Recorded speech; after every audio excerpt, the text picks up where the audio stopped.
हम blindly believe कर लिए ये बिग मिस्टेक हमने किया है, लेकिन don't do that. Yes, they will give you their suggestion based on their experience and the trend that is going on, लेकिन आप खुद सोचे कि whether this is right for me. हम है यहाँ पर family with a lot of burdens, lot of depression, lot of disappointment. हम सोच रहे थे चलो इंडिया चले जाए. कुछ हो रहा ही नहीं यहाँ पर. 2013 was a boom for IT and accountant, and in 3 to 4 years it faded. और उसके बाद इतनी सप्लाई थी accountants और IT students की 189 खुल ही नहीं रहा था. Australia is such an interesting place, but you have to get understanding of every rule and clause आपके वीजा की, and then you have to play carefully by the rules. International students are watched because उनकी attendance, उनकी fee structure, उनकी submission of assignments काफी ज्यादा importance देते हैं lecturers और uni management, तो we have to give our best. अब सिचुएशन बहुत अलग है, yes. As in trends अलग है, क्योंकि उस टाइम पे you can switch to a course, yes. You can take a multiple student visa, but yes. अब वो loophole, वो rules उन्होंने change कर दिया, काफी change कर दिया. इस पॉडकास्ट में हमारी गेस्ट स्वाति, जो हैदराबाद इंडिया से ऑस्ट्रेलिया मूव हुई थी 2013 में, तो उन्होंने इस पॉडकास्ट में अपना 11 साल का एक्सपीरियंस, उन्होंने कैसे स्ट्रगल करी, फाइनेंसेस मैनेज करे, पढ़ाई पूरी करी, क्या पीआर पाथवे चूज करा, और इन सब के बीच में 2 बेबी को बर्थ दिया, तो कैसे बेबी की वीजा स्टेटस मैनेज होता है, कैसे उनकी स्कूलिंग होती है, कितना खर्चा होता है, तो ये सब उन्होंने इस पॉडकास्ट में बताया. तो whole point of doing this podcast is जो भी ऑडियंस सुन रही हैं वो माइग्रेंट्स के एक्सपीरियंसेस, स्ट्रैटेजीज को समझे एंड उनसे इंस्पायर होके एक इन्फॉर्म्ड डिसीजन ले. So watch this podcast till the end and comment down what you feel. Okay, Swati. जी बताइए. So first I want to know कि what made you to move to Australia? Like you were having your life in India.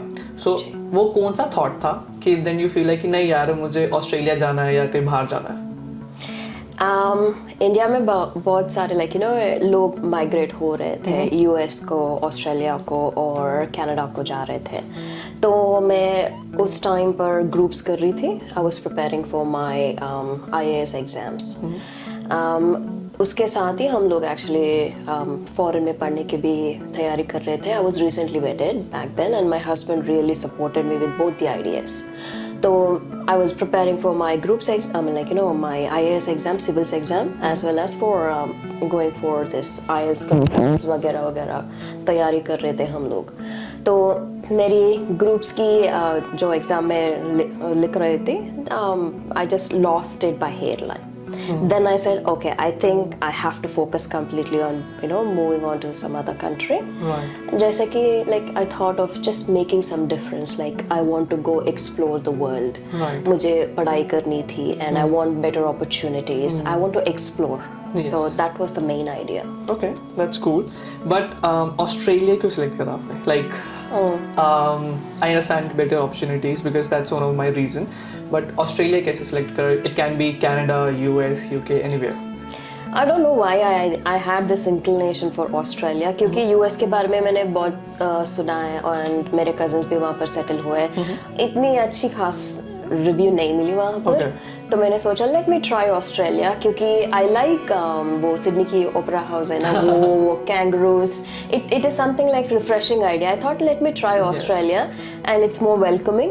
तो then I said okay, let me try. Right. But was it easy to migrate, as in terms of finances? Like did you get your visa grant easily or no. kuch? No? It was a tough process because I was newly wedded back then when we were trying for this process. हुआ ये कि मुझे 4-5 universities को apply करनी पड़ी. काफ़ी बार rejections आए हुए हैं क्योंकि they thought we are newly wedded and inviting both of us on the same visa will be burdensome and our GT was not written properly and finances भी थे हमारे पास, पैसे थे, हमने दिखाए पैसे.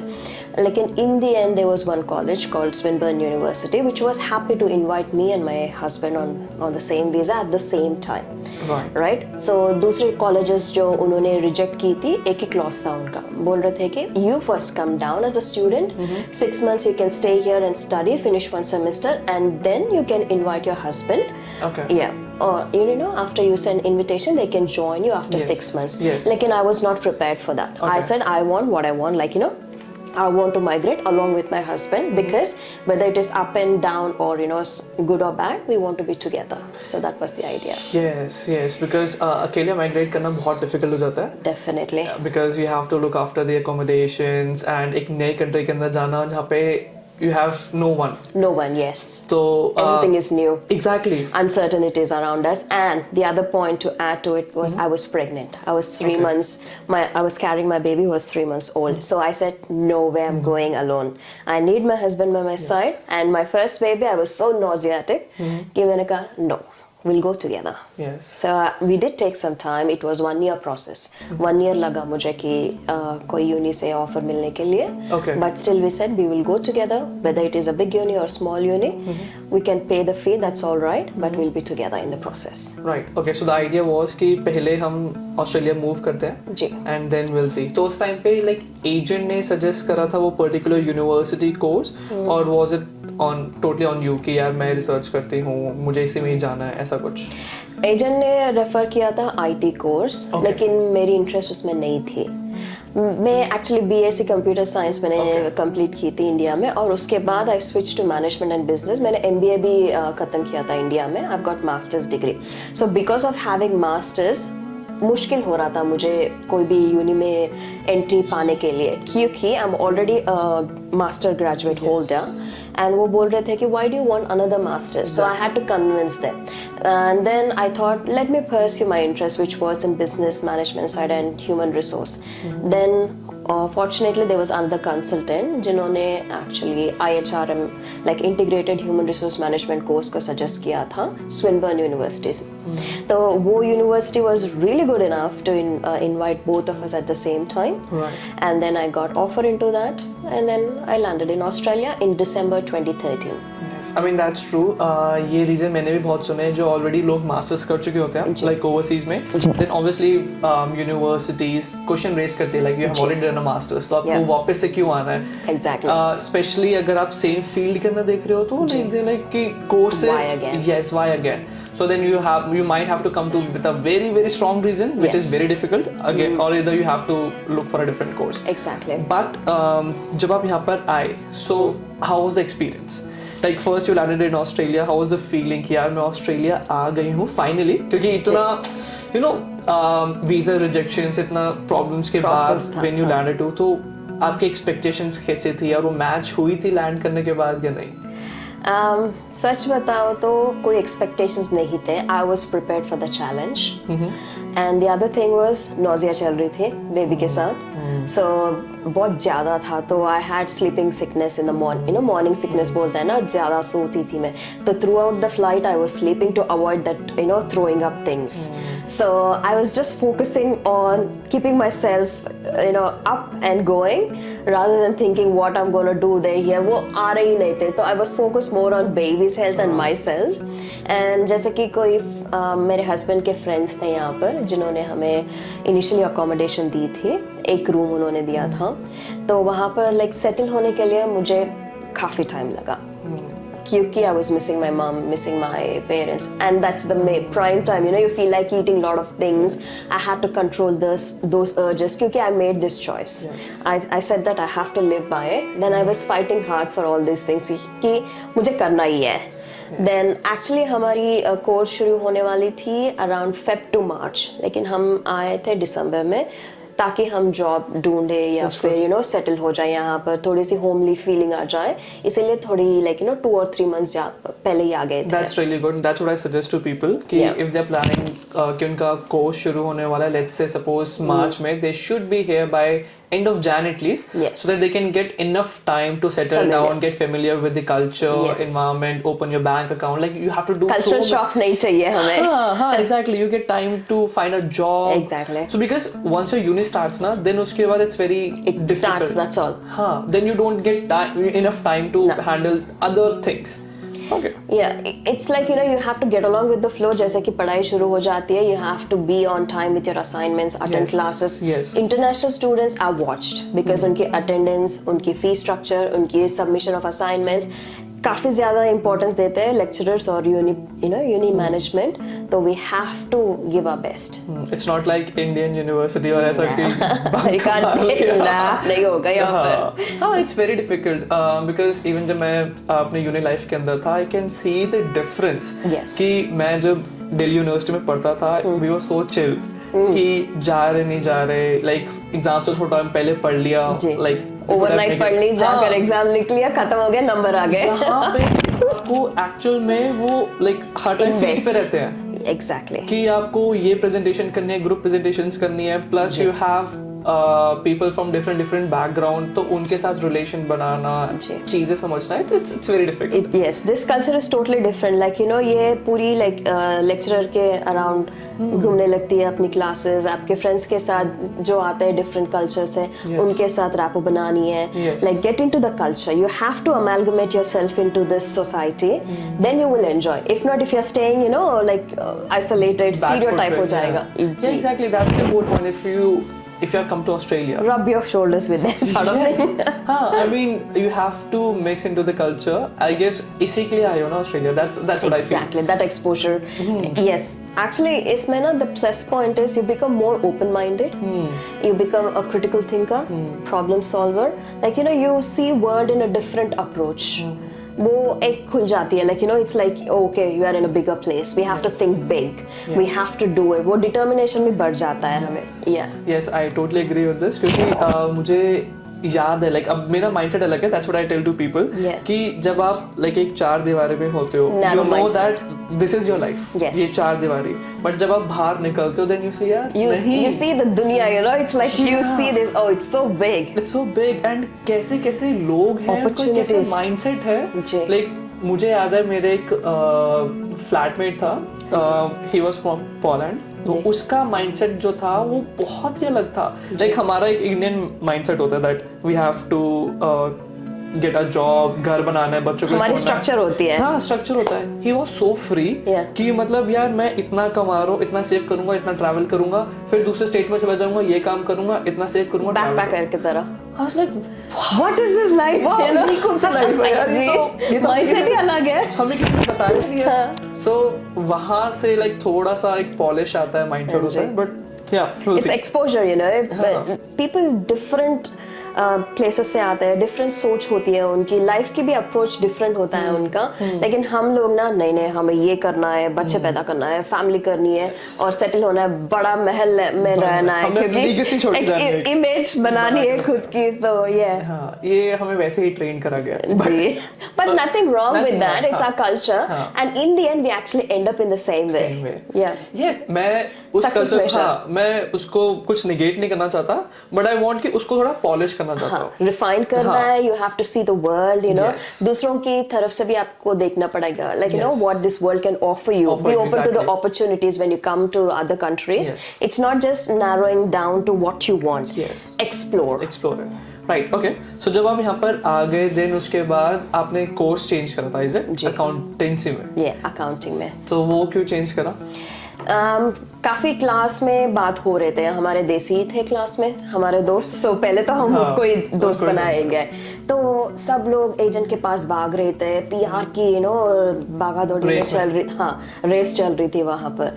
तो सब बात कर रहे थे, ये IHRM कोर्स TSOL लिस्ट में नहीं है, आपने लिस्ट को नहीं देखा है, आपको नहीं पता है. तो डिस्कशन चलती रहती थी. It was a hot debate every single time. तो गए सब लोग अपने एजेंट के पास, अलग अलग एजेंट्स के पास. उन्होंने कहा आइदर IT करो या फिर अकाउंटिंग. अभी डिमांड उसके ही चल रही है. लेकिन 2013 was a boom for IT and accountant and in 3 to 4 years it faded. और उसके बाद इतनी सप्लाई थी अकाउंटेंट्स और लाइक IT स्टूडेंट्स की, 189 खुल ही नहीं रहा था. तो it was such a big problem, हम लोगों ने मास्टर्स ऑफ अकाउंटिंग करने जी. So I can say that. So सब यही बात कर रहे थे कि we have to get into a course which is on TSOL या MTSOL. रिसर्च करो और go for the course that is good for you. तो मैंने कहा okay fine, accounting is towards management side, let me switch to that. So ऐसे मैंने दूसरी course को चेंज की because I want to get permanent residency. It's my end goal was not just to educate myself, not just to explore, but I want to settle down in Australia. ये भी था क्योंकि हम जो international students आते हैं हमारी and गोल यही होता है, like you know we learn, we grow, exactly, and we want to settle down. Exactly. So हाँ, उस टाइम पे सिचुएशन अलग थी, but I just want to highlight कि अब सिचुएशन बहुत अलग है.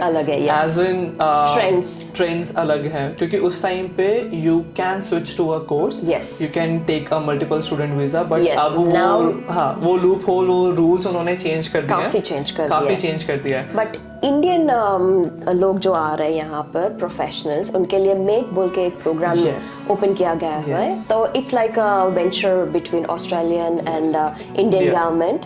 तो 2 साल की वीजा मिलेगी, वो भी एक अच्छी ऑप्शन है. अगर if you want to consider, you don't want to come on student visa, ये पूरी हेडेक नहीं उठानी है आपको, then come as a professional, work for 2 years, explore here, get a sponsorship from employer, और if not, you know, turn your visa into some other visa which can fetch you permanent residency pathway. And ऐसा भी कर सकते हो. There are options. That's the point, कि there are options. Yes, I mean, you don't have to follow the same things that your seniors किसी ने किया है, चलो मैं भी वही कर दूंगी. Don't do that. There are research. options. Ji. So that's what I always say, you know, research. Yes. Find out as much as information as you can and go to the authentic source of information. Don't just rely on the migration agents, because in the end they want numbers. उनको पैसे चाहिए, उनको business चाहिए, which is not bad at all. But again, the information that they give you, whether it is right or wrong for you, you have to decide. आपको decide करना है और उसके बाद decision लेनी है. So you should have a strategy, a structure and a plan in place. In case अगर ये plan नहीं हो रहा है तो have a contingency planning. So you should be around the process. That's what I said, कि plan A होना चाहिए, plan B होना चाहिए, plan B का भी plan C होना चाहिए. Exactly. You never know, क्योंकि अगर आप किसी एक चीज के लिए prepare कर रहे हो, rules कब change हो जाए, आपको पता भी नहीं चलेगा. Then you have to start from zero. Exactly. मेरे साथ हुआ है ये. 4 बार हुआ है. It has been 4 times. I have applied for 3 student visas, and the fourth जो मैं पढ़ाई कर रही थी ना कोर्स, 4th वाली वीजा पर, वो था 408 कोविड वीजा, जिस पर मेरे हस्बैंड प्राइमरी एप्लीकेंट हुए, तो मैं पढ़ रही थी. तो still I was studying for a continuous 9.5 to 10 years from the time I stepped in. Loss of money, loss of time, loss of opportunities. It was a hassle.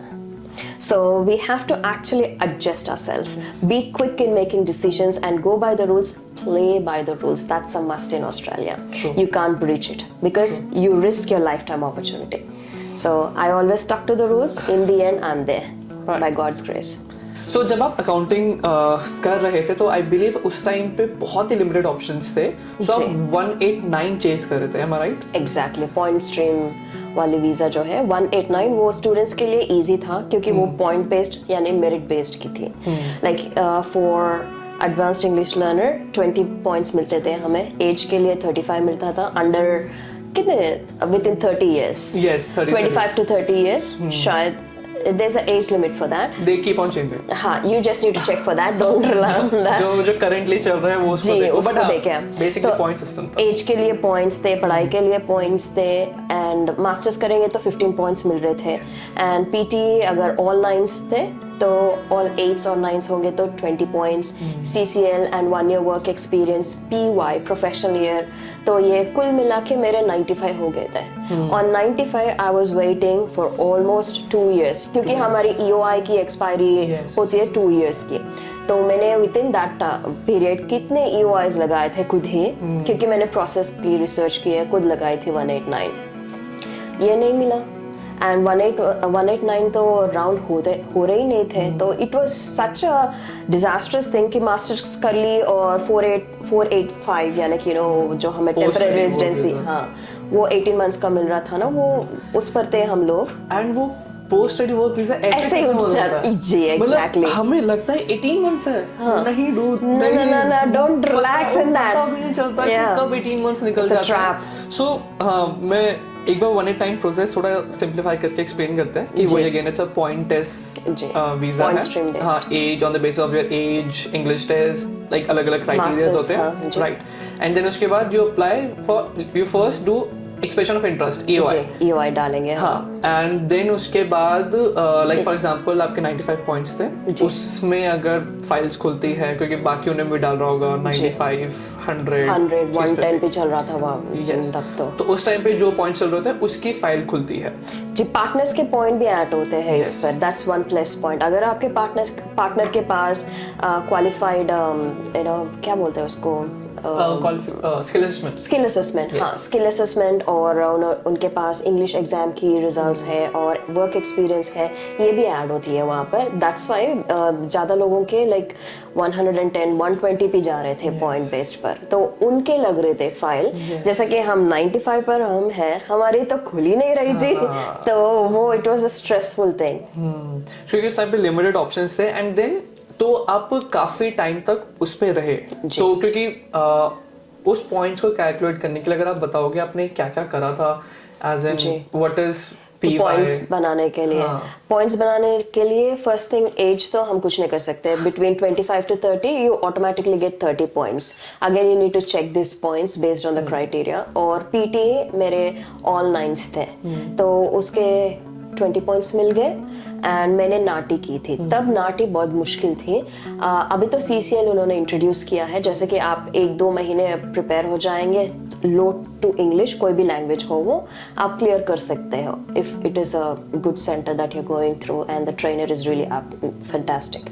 लेकिन back then था हमें 1 ईयर की course करनी पड़ी, 1 year की, वो था diploma in interpreting. तो उसका भी एक्सपेंसिव था, सीट्स नहीं मिल रहे थे। हमने पढ़ाई की 1 ईयर की, मैंने की हिंदी, बैक देन तेलुगु नहीं था, एक्चुअली मैं तेलुगु स्पीकर, मेरी मदर टंग, तो मैंने हिंदी में पढ़ाई की एंड काफ़ी सारे डायलॉग्स की प्रैक्टिस की। इन दी एंड एग्जाम में मैं क्लियर कर नहीं पाई क्योंकि हेयर लाइन से मिस हो गया। उनकी मार्किंग इतनी टफ होती है क्योंकि once you clear and get your licence as a interpreter, आपको अपॉर्चुनिटी मिलती है, आप इंटरप्रेटर के तरह काम कर सकते हो इन medical, legal and education system में। आपकी इंटरप्रिटेशन गलत होती है तो it comes under miss interpretation and it can cost money and lives. तो इसीलिए इनकी मार्किंग बहुत टफ होती थी। According to me I did wonderful, but then I lost it by hair line. सो मुझे अगेन CCL इंट्रोड्यूस होने तक wait करनी पड़ी। उसके बाद फिर से मैंने 5 पॉइंट्स बनाए, तो वो मैंने किया है। And professional year is a must, you know, the moment you finish your masters और bachelors, I don't know about the bachelors but मेरी मास्टर्स थे, तो मास्टर्स के बाद मैंने 1 ईयर प्रोफेशनल ईयर किया। प्रोफेशनल ईयर में क्या करना होता है? प्रोफेशनल ईयर में यहाँ पे हमें सिखाते हैं what's Australian culture, how to actually adapt to that culture, यहाँ के बिजनेस प्रैक्टिसेस क्या है, कम्युनिकेशन स्किल्स, सब कुछ, you know, they cover a range of things for you to succeed as a professional. So it's a sort of, you know, curating you to get into the industry. It's again 1 year thing. Almost, I would say 9 to 10 months की course है, तो you can take it as 1 year. जब तक result आता है तब तक जी, 1 year, हाँ। जी। And then again उसमें भी पैसे जाते हैं। So again pump into the system money. तो जो आपने जॉब से कमाए हैं वो ही जी ऑस्ट्रेलियन गवर्नमेंट को वापस जा रहे हैं, जी जी, इनडायरेक्ट वे में। जी जी, definitely we were actually taking care of Australian government. Yes. So वही जो अभी हम बात कर रहे थे कि जो 18 मंथ्स है वो पता भी नहीं चलता क्योंकि आपको नाटी के लिए करना है CCL, देन आपको PY भी करना है, साथ साथ जॉब भी देखनी है, प्रोफेशनल जॉब देखनी है जी, तो वो टाइम, यस, वो टाइम निकल जाता है, नहीं पता चलता। एग्जैक्टली, बाय गॉड्स ग्रेस मुझे अकाउंटेंट की तरह, like you no, executive accountant की तरह काम मिला है।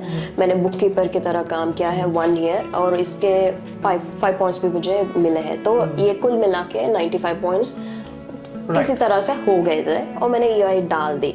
लेकिन वेट टाइम इतनी थी कि खुल ही नहीं रही थी, तो इन the and I lost all my points. And simultaneously आपका जो वीजा होता है वो टिक टिक टिक टिक टिक कर रहा होता है। Exactly, it's like time bomb. Exactly, क्योंकि आपका वो जो 18 मंथ्स है वो तो जब खत्म हो जाएगा then what, Before that we have to plan again. Exactly. So before 18 months खत्म होने से पहले ही आपको कोर्स के बारे में सोचनी पड़ेगी and then you can't step down. Yes. अगर आप मास्टर्स पे आए तो मास्टर्स लेवल वाली कोर्स ही लेनी पड़ती है. In case if you have to step down to diploma level or certificate level, high chances of visa refusal. अब तो accept ही नहीं करेंगे. फिलहाल अब ये जो चल रहा है completely different. Back then at least we had chance, so we wrote a very nice GT, genuine temporary entrant जो होता है ना, हमने वेरी नाइस लिखा था and then fortunately by God's grace यहाँ रहना है ना, तो लग गए फर्स्ट वाली नहीं ना, after masters second student visa लग गए। वो मैंने किया था डैनफोर्ड में, मेलबर्न में, डिप्लोमा इन नेटवर्किंग। तो एक्चुअली मेरी आईटी के बैकग्राउंड है, मुझे आईटी करनी ही नहीं थी, लेकिन again destiny takes me somewhere, so I had to bow down to it. Then I did 1 year in IT. मैंने वेट किया है 189 के लिए, हुआ ही नहीं। फिर से मैंने EOI डाली, पॉइंट्स घट रहे थे मेरे, 95 से आ गए थे 90 पॉइंट्स घट रहे थे क्योंकि जो PY इंग्लिश होते हैं सबकी एक्सपायरी डेट भी होती है जी, तो वो जैसे जैसे आप वेट करो तो अगेन उसका भी टिक टिक टिक चलता ही रहता है। तो you are time bound in all this process. तो जैसे कि मैंने नेटवर्किंग की कोर्स फिनिश की, डिप्लोमा 189 के राउंड नहीं हुई, then again I had to go on to another student visa. इस बार हम सोच रहे थे कि चलो Melbourne has become very tight, तो इंटरस्टेट मूव कर ले। तो गए एजेंट के पास, 2-3 एजेंट्स के पास चक्कर लगाए। बोल रहे थे कि एक बोला कि ओराना चले जाओ, एक बोला कि ओराना सिडनी में, ओराना outside it's like a regional area. डबो चले जाओ बोल रहे, एंड देन बोल रहे थे कि होबार्ट में लॉन्सिस्टन चले जाओ। तो सब एक आइडिया थ्रो कर रहे थे। हम है यहाँ पर family with a lot of burdens, lot of depression, lot of disappointment. हम सोच रहे थे चलो इंडिया चले जाए, कुछ हो रहा ही नहीं यहाँ पर। लेकिन इन दी एंड मेरे हस्बैंड बोले कि नहीं, हम इतनी दूर आए, इतनी इन्वेस्टमेंट की हमने, let's not give up at this point. उनकी हौसला से हमने फिर से एक बार स्टूडेंट वीज़ा लगाई एंड प्रेयरफुली स्टेप लिया। होबार्ट आ गए, होबार्ट में फिर 1 साल की पढ़ाई, and that was Covid breakout. 2020 में आई थी यहाँ पर, जनवरी ओरिएंटेशन चला 1 दिन के लिए, देन उसके बाद मूव हो गए, देन लॉकडाउन एवरीवेयर। प्रेग्नेंट थी मैं तब, सेकेंड बेबी था मेरा, right. So surprise and breakout. We didn't know anything, but by God's grace मुझे यहाँ पर जॉब मिली। मेलबर्न में बहुत टफ था, मैंने बहुत ही ट्राई की, लेकिन 2 months या 3 months तक मेरी जॉब रही, उसके बाद मेरे जॉब्स चले गए। ये इंटरेस्टिंग है, आपने जो बोला ना कि मेलबर्न में जॉब टफ हो रही थी, यहाँ पर जॉब मिल गई, क्योंकि इवेंचुअली लाइक थोड़ा अलग होता है कि मेलबर्न में अपॉर्चुनिटीज ज्यादा होती है, होबार्ट में कम होती है। सो ये चीज मैं अगेन हाईलाइट करना चाहता हूँ कि लोग एक परसेप्शन बना देते हैं जी कि नो डाउट मेलबर्न में ज्यादा जॉब अपॉर्चुनिटीज है, होबार्ट में कम है, बट ऐसा नहीं है कि आपको जॉब नहीं मिलेगी। क्योंकि सेम जब मैं मूव कर रहा था मेलबर्न से होबार्ट में, तो मुझे भी ये बोल रहे थे होबार्ट क्यों जा रहे हो, जॉब नहीं है, जॉब नहीं मिलेगी, कुछ नहीं है जी, या PR नहीं मिलेगी, लाइक ऐसा था। बट डरा रहे थे, सब मिला, जॉब मिली, PR मिला, जो मेन चीज थी वो मिली, लाइक एवरीथिंग, काम मिला। सो ठीक है ना, आपको मिल जाएगा। इट्स नॉट लाइक कि आपको सब कुछ मेलबर्न सिडनी में ही मिलेगा। पता नहीं क्यों मुझे लगता है जी, मैंने ही पॉडकास्ट कर करके होबार्ट को इतना प्रमोट कर दिया जी, हम बनेंगे रिप्रेजेंटेटिव ऑफ होबार्ट। मुझे तस्वीर गवर्नमेंट से बात करनी पड़ेगी। Exactly, to be honest it was a very positive move. हम एक्चुअली स्केप्टिकल थे मूव के बारे में, लेकिन जैसे ही आए, पहले मेरी जॉब लगी, उनके बाद मेरे हस्बैंड की लगी, एंड दोनों को जॉब हम लोग कर रहे थे और पढ़ाई भी चल रही थी।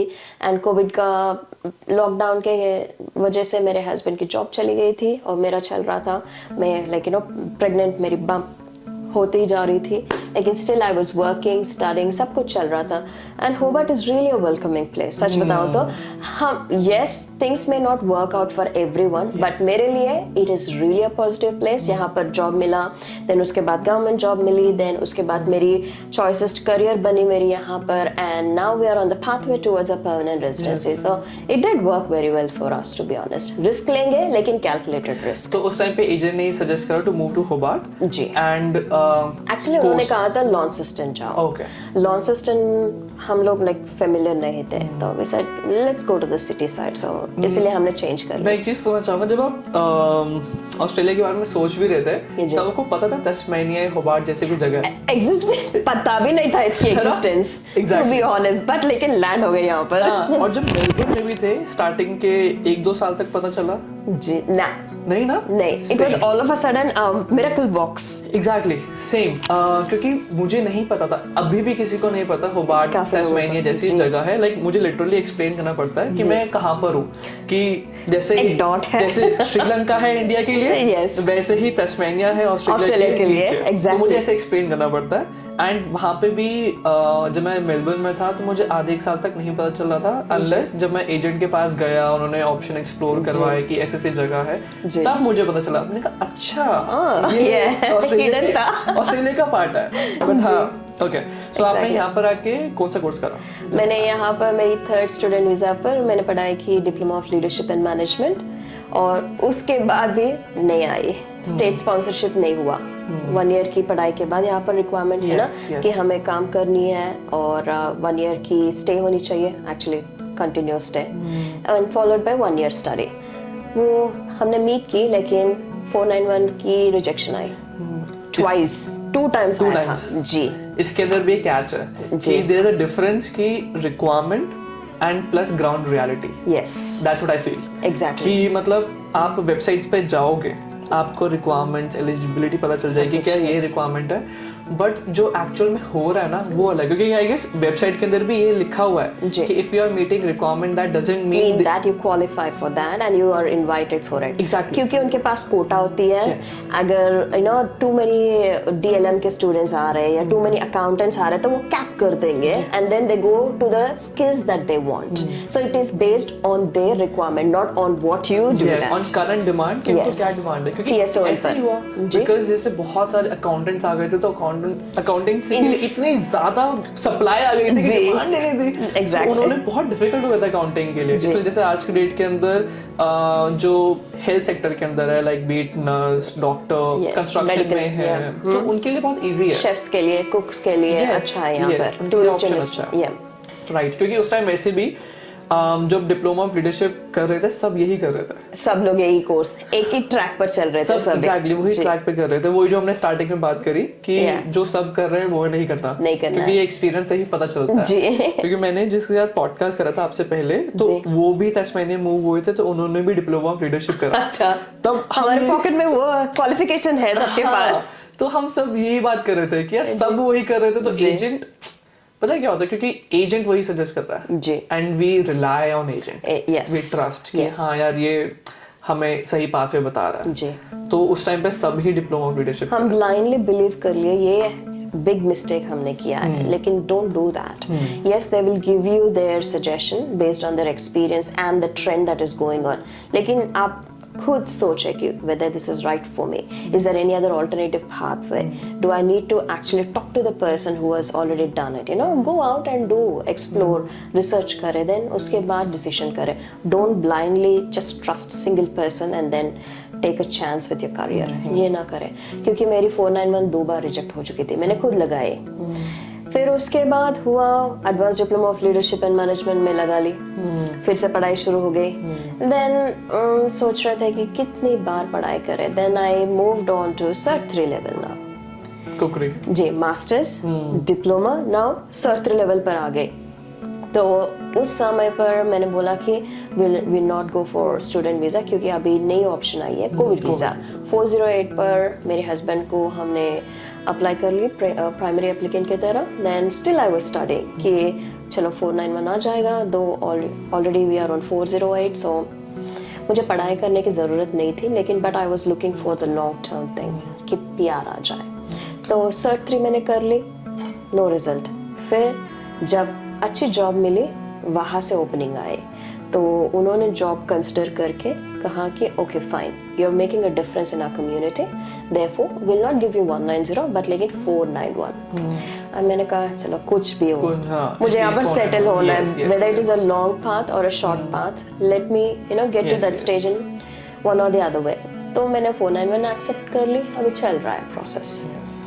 इन the and it's a success story, long journey. और आपने मेंशन करा था आप प्रेग्नेंट थे, सो आप बताना चाहोगे कि प्रेगनेंसी जो जर्नी होती है किसी की एक इंडिया में कैसी होती होगी और यहाँ पे क्या होता होगी, like I want to know the difference, क्योंकि एक ये अगेन बहुत बड़ा स्टेप है जी एक माइग्रेंट की लाइफ के अंदर। yes. यस क्योंकि इंडिया के अंदर you have parents with you, in laws होते हैं, कजन्स होते हैं, दोस्त होते हैं, तो होता है हाँ लाइक हेल्पर्स होते हैं, तो इजीली निकल जाती चीजें, व्हाट आई फील। बट यहाँ पे you have to do everything on your own. Exactly finances, सारे काम अपने आप को देखना, पार्टनर को देखना। तो प्लीज अगर आप एक बार हाईलाइट करोगे like how was it? Definitely it is marvellous experience बताऊंगी मैं, क्योंकि मैं ये पूरी पीआर की प्रोसेस देखा जाए तो मैं इतनी रेजिलिएंट, इंडिपेंडेंट और स्ट्रॉन्ग वुमन बन गई कि नथिंग मैटर्स नाउ। तो if I talk about the pregnancy period, first time ये हुआ था, I was 3 months pregnant with my older child. Uni को जा रही थी, भागा दौड़ी चल रही थी, सब कुछ हो रहा था अंटिल 9th month मैं पढ़ाई कर रही थी। एंड यहाँ पर ये सिस्टम होता है, पहले हम जीपी को देखते हैं, जीपी क्या स्पेशलिस्ट को रेफ़र करती है, और वहाँ से हम मिडवाइफ को देखते हैं, हर महीने वो हमें बुलाते हैं, प्रोग्रेस देखते हैं, देन डिलीवरी के लिए बुक करते हैं, public and private, like you know health insurance होती है ना हमारी। It is an expensive process, लेकिन हमने ये तय किया था कि because baby is God's gift, हमें कुछ रॉन्ग स्टेप नहीं लेनी थी। Then we went ahead, we said it's going to be difficult but हमें yes we are going to give birth to this child. Then until 9th month हो गया, जैसे कि कॉलेज ख़त्म हो गई, मैं हॉस्पिटल में एडमिट हो गई, बेबी हुआ था, एंड वहाँ से शुरू हो गई मदरहुड। ये इट वाज नॉट इजी, सब कुछ ट्रायल एंड एरर था। हमारे मम्मी को भी हम बुला नहीं पाए, इवन मदर इन लॉ कोई भी नहीं आए। It was only me and my husband in the labour room. और उसके बाद उनको काम को चलाना जाना पड़ा, and then I was taking care of baby within like you know 3 to 4 hours of delivery. बच्चे को खुद ली और चलने लगी वार्ड पर, and then got to my bed. तो was taking care of baby, like you know दूध पिलाना, ये वो, हाँ सपोर्ट मिलता है नर्स मिडवाइफ से, लेकिन टिप्स देते हैं वो लोग। And then you know counselling sessions होते हैं, सर्विसेज होती है, child development, maternal health care, जाकर एवरी मंथ अपने चाइल्ड की प्रोग्रेस दिखानी पड़ती है, एंड वैक्सीनेशन, सब कुछ चलता है। तो you learn the process. It's just that you know हमें ये फीलिंग होती है, oh we are going to new country, अगर बच्चा कर लेंगे हम लोग तो लाइफ ही ख़राब हो जाएगी, एक्सपेंसेस हो जाएंगे। It's not like that, it's all in your mind set. yes financially difficult होगा, help नहीं रहेगी, but you need to be strong, you need to know what values and morals you want to foster in your life, and then आगे चलने पड़ेगी। जैसे ही second baby हुआ था, वो था कोविड के टाइम पर, लॉकडाउन था, जॉब्स नहीं थे, लेकिन हमने कहा no we are going ahead with the second child. 7 years की तो गैप है फर्स्ट चाइल्ड और सेकेंड चाइल्ड के। प्रोसेस तो फेमिलियर हूँ मैं। Then I was ready to take care of my child and I let my husband work all the time. So I was the primary care giver. मैं पढ़ाई कर रही थी, घर की सब कुछ संभाल रही थी, and then taking care of child, सब कुछ चल रहा था। I will tell you, this process definitely will make you more resilient, more human, empathetic, kind, graceful, everything. It's just that you need to take it with positive mindset. Everything is in place. Just ना हमारे यहाँ एक bad practice होती है. I don't say bad practice necessarily. I have to take that back. Like you know, जैसे ही बच्चा होता है, एक feeling आ जाती है, oh I can't take care of this baby. तो जाता है India, like you know, baby 2 या 1 month का होती है, girl or boy, whoever it is, and then they leave the child with their parents, and they miss all the milestones of that baby development. They keep crying here, staying here, making money and all those things. What it doesn't matter if you lose $10-20 or even maybe thousands of dollars, but still when your baby is with you, that experience is totally different. Yes. In this aspect, I thank my husband. 2 काम करते थे, 3 job लगाते थे, लेकिन I used to take care of my babies. So we had that understanding. So in this way, I'm really blessed. तो India में जो आपने बोला, जो इंडिया में भेज देते हैं, then they won't be able to develop that connection with the baby, ना? जी, exactly. फिर आता है बेबी को पीआर आने के बाद, जब तक टाइम like 4 years हो जाते हैं, 5 years, या फिर मैंने कुछ पेरेंट्स को देखा है 10 years तक खुद अपने बेबी के साथ नहीं थे। तो वो डिस्क्रिपेंसी के हिसाब से there is lots of differences between the parent and child. Obviously. That's something I really didn't like to do. Me and my husband, we said whether it is troublesome, financially difficult, challenging, yet we are going to do that. तो हमारी family life भी चल रही थी, पढ़ाई भी चल रही थी, मेरी career भी progress हो रही थी. Yes, my husband was working very hard and hardly we used to have time, which actually we made a compromise there as well. And then in the end, we got a PR pathway. We did not give up on anything. It was challenging, but then without anyone's help and only by God's grace, things have fallen in place. Right, that's good. Let's break it down. कि मैं जब I want to understand the like वो पूरा pregnancy का process before birth and after birth क्या होता है. जी. So जब आप pregnant होते हो तो कौन से time से आप GP को देखना शुरू करते हो? First of all, it's very hard to get a GP. यहाँ पे तो मुझे health care system का ये नहीं पसंद जी. कि अभी मैं इंडिया होके आया. It was so easy and convenient to go to any doctor, GP. And यहाँ पे waiting list होती है. हाँ, यहाँ पे waiting list होती है, GP assigned होगा, and then आपको appointment लेनी पड़ेगी, फिर वो specialist को refer करेगा. My God. Right. Okay. So first, आप कब GP को देखना शुरू करते हो? जैसे ही मैं टेस्ट के बाद पॉजिटिव आया था कि आई एम प्रेग्नेंट, तो गए GP के पास. Back then it was bit convenient, तो वहाँ से रेफरल मिली गायनेकोलॉजिस्ट को. तो जैसे ही उन्होंने रेफरल दी, it was easy for us in Melbourne में तो लिटिल बिट इजी है when compare to Hobart. And वहाँ से उन्होंने स्केड्यूल दे दी कि these are the times that you have to come to me, like 2 months, 3 months, 5 months development. Based on that, in the last term of my pregnancy, they have decided that I'm almost 40 weeks, not 43, 40 weeks. So they said that waters break nahi hue, so we have to do it, and they put me into the public and private sort of setting in the hospital, and it is covered in health insurance. All right, so you need to check your health insurance conditions as well now. So everything like pregnancy, specialist appointment भी covered the insurance? हाँ, like gap fee था. But still we had to bear something 50% out of our pocket, 50% was covered. Okay. So these expenses you have to plan when you get a health insurance provider. So check that whether pregnancy is covered or not, how much percentage you have to pay as a gap fee, ये पूरा आपको पता करना है. Okay. तो ऐसे मेरी first pregnancy cover हो गई थी, it was fine. लेकिन हॉस्पिटल एक्सपेंसेस भी इंश्योरेंस में कवर? जी, उन्होंने कवर कर दी. वही एवरीथिंग या कुछ गैप अमाउंट था हॉस्पिटल में? एवरीथिंग, प्रेगनेंसी की पूरी स्टे एंड देन स्पेशलिस्ट के चार्जेस, वो पूरी प्रोसेस कवर कर दी उन्होंने. So does it cover both public hospital and private hospital? It's like public in private booked. Sorry. तो मैं पब्लिक हूँ, तो प्राइवेट हॉस्पिटल ने उन्होंने मेरे लिए एक शेयरिंग रूम बुक की थी. We don't get every facility, but we share room with the other patients in the ward. So वैसे हो गया था. ओके.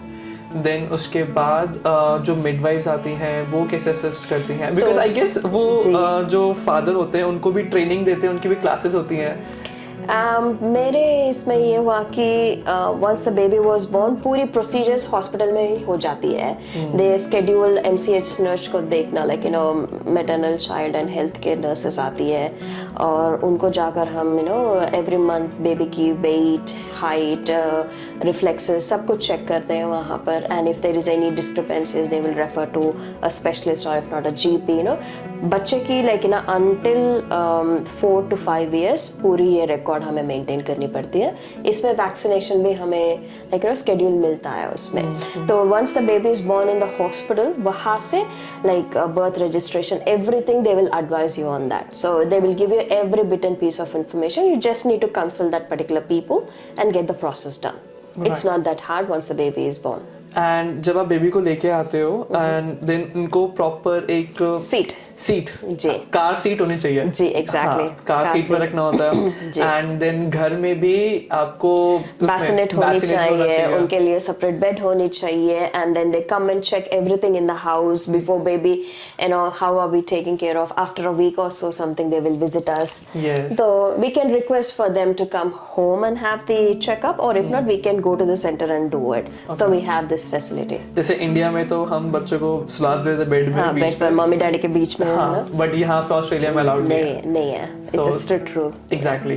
तो उसके अलावा और क्या चीजें आती है like when you are giving a birth to a child कि in terms of finances या visa status, तो वो कैसे मैनेज होती हैं सारी चीजें? बेबी को आपको ऐड करनी पड़ेगी अपनी जो वीजा होती है ना, उस पर इमिग्रेशन डिपार्टमेंट को इन्फॉर्म करके, एप्लीकेशन करके, डिपेंडेंट की तरह जो कोई भी है प्राइमरी एप्लीकेंट, उनके लिस्ट पर ऐड हो जाएंगे लाइक अ डिपेंडेंट. तो वहाँ से कुछ खास नहीं, लाइक चलती रहेगी. We need to go for the regular checkups and get the vaccination done and enroll the baby in the day care. You know, process चलती रहेगी. It falls into place. तो जो वीजा स्टेटस होगा, जो primary applicant का visa status होगा, same वही child का डिपेंडेंट के लिए भी आए. जी, राइट. एंड सो ऐसा कुछ होता है कि लाइक जो बेबी यहाँ पे बॉर्न होता है उसको 5-6 साल बाद अपने आप पीआर मिल जाती है या क्या? That's an interesting point. Actually, Australia में ये प्रैक्टिस था, जैसे कि फिलहाल यूएस में भी स्टिल है. अगर बंदे वहाँ पर पैदा होते हैं उनको उसकी लाइक यू नो सिटीजनशिप मिल जाती है. लेकिन ऑस्ट्रेलिया में वो पॉलिसी उन्होंने उठा दी शायद. I think it was around 2010 और 13 के बीच में शायद. I may be wrong with the dates. तो अभी जो बच्चे यहाँ पर पैदा होते हैं इमिग्रेंट्स के, they are not recognized as citizens of this Australian nation. Right. So they will be treated as still Indian. So we have to register the birth of child with Indian government as well as with the Australian government. They become the citizens of India but not Australia, although registered in Australia. Right. Right? This is the process. और passport भी Indian ही बनानी पड़ती है. हमारी consulate है ना यहाँ पर मेलबर्न में, वहाँ से हम करवा सकते हैं. So baby will be technically born in Australia but not called as Australian citizen. However, Indian citizen holding Indian passport. Okay, this is the process. और यहाँ पर एक इंटरेस्टिंग चीज है, अगर मम्मी डैडी और बच्चा बेबी जो होता है ना, for consistent 10 years they haven't been to their country and haven't stayed more than 6 months or some clause है 6 months या 3 months or something clause है. तो by 10th year 10th year की बर्थडे हो जाएगी ना जो बच्चे के यहाँ पर पैदा हुआ है, on 11th year you can launch for his citizenship. Okay, yeah so basically after birth 10 years तक आपको ऑस्ट्रेलिया में रहना ही है जी, तो जाके आपको बेबी की सिटीजनशिप मिलेगी. जी, 11th ईयर में आप लॉन्च कर सकते हैं. उसके अंदर भी कैच ये कि आपको उतना वीजा स्टेटस होना चाहिए कि आप 10 साल तक 10 साल तक यहाँ पर रहना है. और मेरी फाइट वो ही थी, लाइक यू नो, एटलीस्ट मेरा नहीं लगेगी, दैट्स फाइन. नहीं लगी या नहीं लगी मेरी, doesn't matter. बट मेरा बच्चा जो यहाँ पर पैदा हुआ है, he should get citizenship. That's why 10 साल तक हम इंडिया भी नहीं गए. Actually 11 years हो रहा है अभी. इंडिया नहीं गए, कुछ भी नहीं किया हमने. लेकिन मम्मी पापा लाइक देखा ही नहीं, पापा गुजर गए थे in the process. It is hard. But India नहीं गए, बच्चा अभी हमारे साथ इंडिया ट्रैवल नहीं किया, तो यहीं पर थे from 10 years, past 10 to 11 years. तो मैंने फिलहाल उनकी सिटीजनशिप की एप्लीकेशन डाली है. राइट, ओके, क्योंकि 10 साल से यहाँ पे थे. जी. Interesting. Yes, it is interesting. Interesting. Okay. So, okay, once उनके obviously citizenship मिल जाएगी, तो उससे आप पेरेंट्स के लिए कुछ नहीं, कुछ नहीं होगा. Parents are still treated as guardians. We don't get any permanent residency or citizenship status. But बच्चे को मिलेगा, और बच्चा जब 18 years हो जाएगा ना, then he can sponsor his brother or sister. Only siblings को ही कर सकता है, parents को नहीं कर सकता है. So that's another streamline now. Another interesting point. Yes. Yeah. Okay.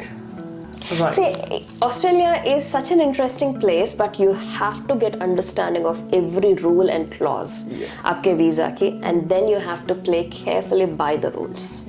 That's more important. जी, इमिग्रेशन एजेंट ने ये इन्फॉर्मेशन दे दी, यही ट्रस्ट कर लेंगे हम, इतना ही इन्फॉर्मेशन बस है. No, it doesn't work like that. You need to dig deep into it. Department of home affairs की वेबसाइट पर सब कुछ इन्फॉर्मेशन आपको अवेलेबल है. जाओ वहाँ पर, take some time, do some research, understand the pros and cons, and then go back and you know consult 3 or 4 consultants. And then do your research properly. Get comprehensive understanding of things. And let's talk about the finances side. कि चलो ठीक है, बच्चे raise हो गए, visa status पता चल गया, बट अब फाइनेंसेस की बात करते हैं कि कितना यूजुअली एक्सपेंस होता है, लाइक स्टार्टिंग फ्रॉम जैसे बच्चा घर आता है तो लाइक जो भी उसके बेसिक एक्सपेंसेस होते हैं, आई डोंट नो क्या होते हैं, डायपर्स होते हैं, ड्रेसेस होते हैं, टॉयज होते हैं, वैक्सीनेशन होता है जी, बर्थडेज होते हैं. सो उसमें कितना आपको लगता है कि आप कितना ब्रेक डाउन कर पाते हो? टू बी ऑनेस्ट, आपके लाइफस्टाइल आप चूज कर सकते हो. If you want to live lavishly, depends on how much you're earning. If you want to keep it simple, you can keep it simple. So it all depends on how you budget and the kind of work that you get in Australia. मैंने बहुत ही simple रखी है. मेरे पास TV भी नहीं था. almost 10 years तक. मैंने कहा I am not going for any luxuries. I treated even TV as a luxury because of the family structure. You know, we were growing as a family, and then मेरी पढ़ाई continuously 10 years तक चली. तो I kept everything simple. हम birthdays भी celebrate कर नहीं पाए, India भी जा नहीं पाए. तो it was like, you know, we were compromising, I would say, everything on everything. But मेरी fight यही है कि like we have taken such a big step. We have forgone so many things. We have sacrificed. Let's get to that point. Let's succeed and then celebrate. Yes, yes. So I kept it very simple. And then now it's time. Eventually it worked out. Yeah, it did actually. That Exactly. strategy did work very well for me. That's the best part. So उसमें ठीक है, this is again supplies, so तो आप again आपके ऊपर है, आपको कौन सा brand देना है, जी, क्या करना exactly. है. But what about the day care and schooling things? उसमें कितना जो लगता ही लगता है. जी, like हम लोग international students है ना, like we are treated like temporary residents. We don't get any government benefits, आपको तो पता ही है. And Centrelink के तो benefits मिलेंगे अगर आप citizen हो जाएंगे. अब तो फिलहाल वो एक change है. Permanent residents को भी Centrelink की benefits नहीं मिल रही है. तो अभी हम pathway पर है 491 की. तो 50% के चार्जेस हमें खुद आउट ऑफ पॉकेट करनी पड़ती है, एंड थोड़े बहुत सब्सिडीज गवर्नमेंट की तरफ इन टर्म्स ऑफ स्कूल फीस मिलता है. अगर आप 491 पर नहीं हो, still on student visa, everything is out of pocket. Everything is out of pocket. कोई बेनिफिट्स नहीं मिलेंगे. फॉर एग्जांपल अगर हम एक पब्लिक स्कूल की बात करते हैं, लाइक हम मुझे अपना बच्चा पब्लिक स्कूल में एनरोल करवाना है, तो कितनी फीस होती है? लाइक हमारी फीस डिपेंड होती है, जैसे कि school state schools nominal charges होता है लाइक $1,000 to 1,200 होता है एनुअली. एनुअली हो सकती है या फिर टर्म वाइज हो सकती है, depends on the school that you are selecting.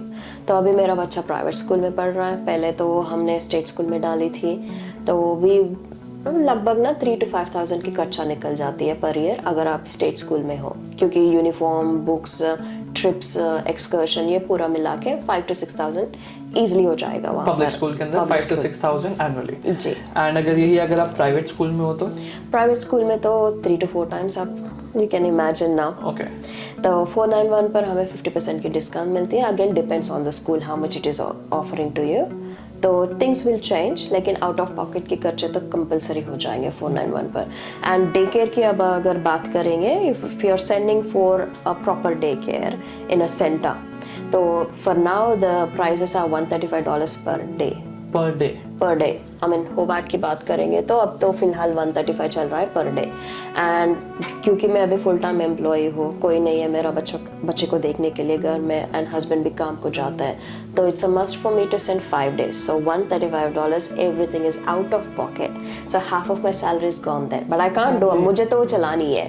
तो 491 to 191 तक मैं जब आऊँगी ना, then I can see some changes. Okay.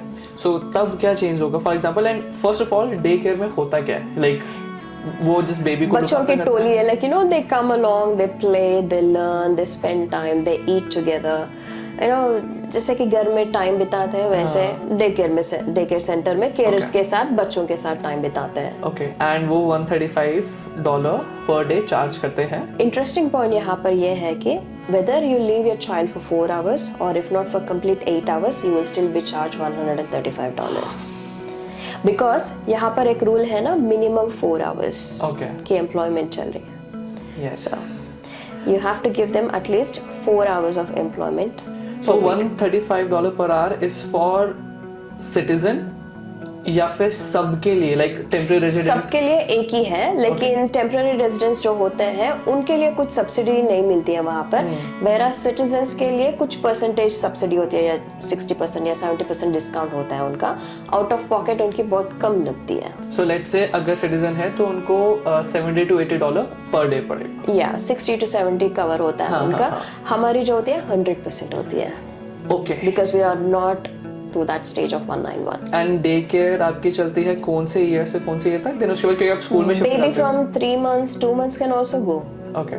And until 4 years या 5 years, जब तक वो स्कूल के लिए रेडी ना हो जाए तब तक वो जा सकते हैं.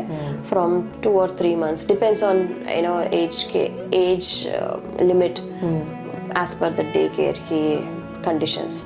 एंड जैसे कि आफ्टर स्कूल की डे केयर होती है, काफ़ी ऑप्शंस हैं यहाँ पर। बट इसका कुछ like usually what parents do कि इसके अलावा और कुछ अल्टरनेट सोल्यूशन नहीं है, लाइक और दे हैव मम्मी टू पापा पे। को बुला लीजिए वीजा पर, अच्छा। And then it's like one time investment. 6 months की वीजा लग गई तो वेल एंड गुड, 1 year की लगी तो द बेस्ट, तो they can take care of your kids, that's an alternative. And most of us prefer like Indians यहाँ पर कर, नॉट जस्ट इंडियंस, जो हेल्पलेस पेरेंट्स होते हैं, they think that they can't take care of the kids, they leave them in India and then get them back when they are settled. So that's one practice which I don't encourage personally, but again their personal choice. So we have home daycares as well, home based daycares, जहाँ पर इतनी charge नहीं करते हैं। एक educator 5 या 6 बच्चों की देखभाल करते हैं, वो उनके खुद के घर में। It's not like a centre, but home based day care run होते हैं यहाँ पर, वो भी एक ऑप्शन है। So, but it's not a best practice to entrust your child to someone you know, but it's better to entrust your child with a professional, Yes. because there are policies and procedures around. Or if not, just call your parents. इसके अलावा, like I don't see any other options. Right, okay. But जैसे बच्चा school में जा रहा होता है, like being a migrant child, जी। तो डू यू थिंक कि कुछ डिफरेंट होता है एज कम्पेयर टू जो लोकल स्टूडेंट्स होते हैं इन टर्म्स ऑफ अपब्रिंगिंग या ट्रीटमेंट और एनीथिंग? ये इंटरेस्टिंग क्वेश्चन है। तो हमारे घर में हम अपनी खुद की लैंग्वेज सिखाने की कोशिश करते हैं, और जब स्कूल को जाता है बंदा पूरी इंग्लिश में ही बात करता है। Yes. तो उनकी कम्युनिकेशन और उनकी मेन लैंग्वेज हो जाती है इंग्लिश। तो मैं अपनी लैंग्वेज में बात करती हूँ, मेरा बच्चा इंग्लिश में रिस्पॉन्ड करता है, तो ऐसा एक डेवलप हो जाता है कल्चर। Yes. और जैसे कि डिफरेंस तो होता है, थोड़ी सी बुलिंग होती है, थोड़ी सी रेसिज्म होती है, ये वो ब्राउन स्किन वाले वो होता है, सब कुछ होता है। लेकिन when compare to local students, हमारे स्टूडेंट्स की परफॉर्मेंस एकेडमिकली डेफिनेटली बेटर होती है। I am not putting down the other students, but हम लोग ज़्यादा फोकस करते हैं ना बच्चों को, लाइक मैनर सिखाने की, पढ़ाई एक स्ट्रक्चर लाने की, and then we push them to do better. तो फिलहाल हमारी भी यही ट्रीटमेंट हुई थी इंडिया में। yes, तो exactly, वो ही इट इज थोड़ा बहुत- इनहेरिटेड। हाँ। तो we try to excel in everything that we do, तो वो ब्लड में होता है। Right, right. And they do better. ये इंटरेस्टिंग पॉइंट है, बिकॉज मैंने भी अगेन जो मेरे जो फ्रेंड्स हैं जिनके बेबी हुए हैं, जी। तो उनसे वो यही बात होती है, तो वो ये बोलते हैं कि इंग्लिश तो ऑब्वियसली एनी हाउ सीख ही जाएंगे, यहाँ का कल्चर, जी। बट अगर आपको अपना कल्चर, इंडियन कल्चर और बीट एनीथिंग जो अगर आपको सिखाना है तो वो घर से ही आएगा। जी। एंड आपको ही वो लैंग्वेज घर से बोलना शुरू करना पड़ेगा। अगर उसको कुछ लाइक रिलीजियसली कुछ सिखाना है तो प्रैक्टिसेस आपको घर से ही सिखानी पड़ेगी, एंड आपको बार बार बोलना पड़ेगा, दोहराना पड़ेगा उसको, like until it becomes a habit. Yes. But yeah interesting. जी। Okay, thank you. मतलब आएंगे, मुझे लगता है कि बहुत ही हमने वो चीज़ें कवर कर ली है इन टर्म्स ऑफ प्रेगनेंसी, आपकी जर्नी, सब कुछ। जी। तो बस हम इसको क्लोज करते हैं, एंड मैं आपसे ये पूछना चाहता हूँ, अगर आपको किसी को एडवाइस देनी होगी इंटरनेशनल स्टूडेंट्स को या जो आना चाहते हैं, तो आप क्या एडवाइस देना चाहोगे? मैं यही कहूँगी, do a proper research, secondly have a structure and a plan, and don't just go by everyone's word. Do a proper research. Again, I'm reinforcing on the same thing. When the things get harder, जब process hard लगेगी, don't give up. Maybe you're much closer than what you expect. So keep marching, keep soldiering. You will get there. So I would definitely say, if you're planning for a family, don't hesitate. Just plan properly. Yes. Have alternatives. So yeah, things will fall in place. Right, simple, sweet. Thank you so much Thank for your you so time much. actually, and बहुत अच्छी conversation हुई, and I'm sure audience going to love it. Thank you so much. Hopefully. Yes.